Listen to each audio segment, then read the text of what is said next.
Report mula kay Miss Giselle, Dalagang Bukid.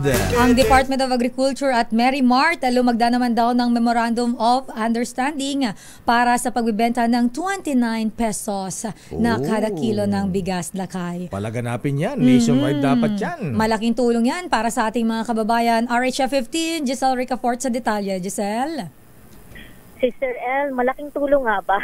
Katatapos lang lumagda ng Memorandum of Understanding ang Department of Agriculture at nitong Merrimart para sa pinalawak na kadiwa program ng administrasyon ni Pangulong Bongbong Marcos.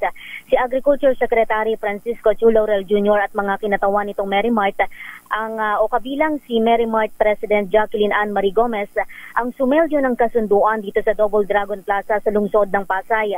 Sa ilalim ng partnership, pumayag yung Merrimart na magbenta ng 29 pesos kada kilong bigas, pero bilang wholesale itong Merrimart, sinabi ni Mercedes Talion, Chief Development Officer, na 50 kilo o isang sako yung dapat na bilhin. Ay, ganun?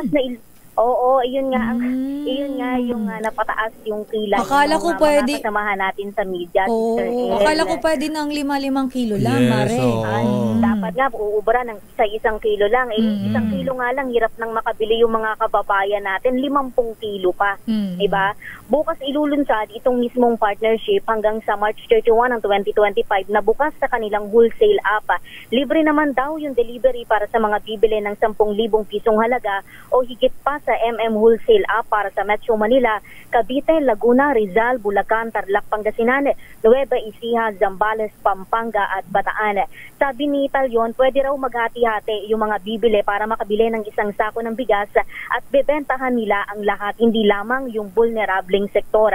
Ang Merrimart ang kauna-unahang kumasa sa nais mangyari ng DA na dalhin na sa mga supermarket, grocery store at convenience store ang kadiwa rice kabilang itong 29 pesos kada kilo, yung sulit rice na nasa 35 pesos hanggang 36 pesos kada kilo at yung Nutri Rice na nasa 37 hanggang 38 pesos kada kilo naman. Pero dito sa Merrimart, yung 29 pesos muna na kada kilo yung kanilang ibebenta pero nasa 50 kilo ang dapat na bilihan.